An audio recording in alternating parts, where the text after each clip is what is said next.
Bugün ben Avrupa Şarkı Türkistan Mağrib Cemiyeti'nin merkezinde oturup ben bir yerde Gollandiya Uygur Birliği'nin rehberleri, Avrupa Şarkı Türkistan Mağrib Cemiyeti'nin rehberleri birlikte bulanımı tebrikleymen. Şunu bilen muşu zalının içinde oturup bütün dünyadaki çet ellerde ve vatanda yaşayatkan Şarkı Türkistanlı kardeşlerimden bugün Cumhuriyet Bayramını tebrikleymen. Şunun bilen billah hemimiz birlikte Gollandiyadaki barlık Uygurlar, Amerika'daki Uygurlar ve benim septaşlarım hem birlikte ottagan septaşlarımız ile birlikte sizlerge yalqulluq salamlarımızı yollayımız ve ali ihtiram bildirimiz. Bugün benim müdaim bir yerge kelişti ki yalğız bu emas. Bütün Türk dünyası 6000'den artık ayal küllünde çoğun bir jığın ötküzülürken Türk dünyasıga Uygur halkının ahvalını muşu şerefli bir günde yetkiziş için ketivatman. Şu jarayanda ben Gollandiyada özümnün 12 çisla etdigende özümnün halkımga salam beriş ve Cumhuriyet günü tebrikleş birinci kademimde muşununga ben Avrupa Şarkı Türkistan Mağrib Cemiyeti'nin bu merkezi ornunda müyesser buldum. Bütün dünyadaki Uygur kardeşlerimga yani bir kıtım salam yollayman. Hem Cumhuriyet gününü tebrikleymen.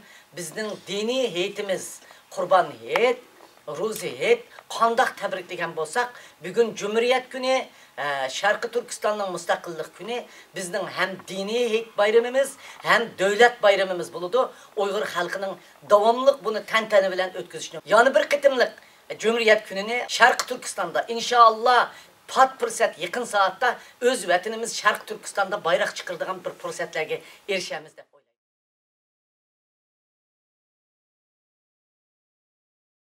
Endi bu Cumhuriyet Partisi meyli Demokratiya Partiya bolsun, hemmisi hazırgıcı Amerika'da bizden davayımızdan kollap kelip atıdı. Bunun deyin keyin kanda buludu, bular kanda kılıdı. Bunun deyin keyin ki dünya vaziyeti Xitay bilen bolup atkan deniz talaşları ve Tayvan meselesi, Şangan meselesi, Uygur meselesi, Mongol meselesi, Tibet meselesi, hazır Türkiye meselesi, Japonya meselesi, Hindistan meselesi, Uygur meselesi, nurgun işlağa hem Rusya meselesi gibi bağlanıp ketiyor. Şunun için bu vaziyetini hazırki prezident çıkkan deyin ki kanda özgürüşler buludu.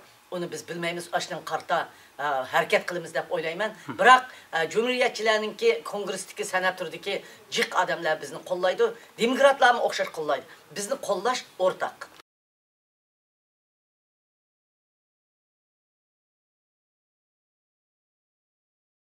Onun Interpol'a başlık buluş Xitay bulup mu Xitay'daki bir diktatörünün bir adamının çıkıp Interpol'a başlık buluş salayeti yok. Çünkü o Interpol'a başlık olganda adil, adalet bilen ve bütün dünyanın ki hakiki zoravallarına emas, fakat özünün diktatörünü işletip, özü ubukti kılıp, özüge düşman dep qaravatqanlarını, bizge okşaş, Tibet'e okşaş, Şangan'a okşaş, özüge karşı çıqqanlarını dünya terörizm tizimlikiga kirgizip bir taraf qilish uchun xizmat qiladi. Ularning kişilik hukukunu kuzatishmi salohiyati yo'q. Hem onun kirishmi salohiyati yo'q. Bu iqtisod, dünya siyosati aşna o'yinlayotidi. Meningcha bu bara kuzatkichi insonlarning ko'payishi bilan adolatga qarab mangdu deyman. Bu işin to'g'ri bo'lmaganligini men emas, bütün dünyadaki kişilik hukuk tashkilotlari ve bütün dünyadaki kuzatkichilar baho beryapti.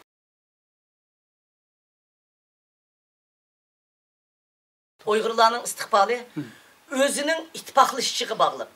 Özünün kurash qilish, özünün to'xtamay harakat qilib o'z vatanining ozodligini qo'lga keltirishga bog'liq. Uygurlar falanca azat qilib berdi, pokoncha azat qilib bermaydi bizga. Biz özümüzün iradimiz, özümüz çekinmey, to'xtamay davomlashtirib, özümüzün tilimizni yo'qotmay, dinimizni yo'qotmay, örf-odatimizni yo'qotmay, an'anamizni yo'qotmay, bağa yerda özümüz osmonasiya bo'lib ketmay, vatanning davosidan bosh tortib, siyosatga aralashmaymiz. Biz davani bilmeymiz, maş kıldığı adam, töt adam kısım dep çıkırıp koymay. Hemimiz ittifaklaşıp, vatanın azatlığı için ortak bir ideyaga kelgende vatanimizni azat qilamiz, özümüzge bağlıq. Endi ben Uygur halkını bugünkü Cumhuriyet günü tebriklash bilan birga çoğum kelgiside özümüzün Cumhuriyet günümüzni, özümüzün vatanimizde ötküzdiğanlığımızga, men şu günkü işinişke, ümitsizlenmeslikke çağırıyorum.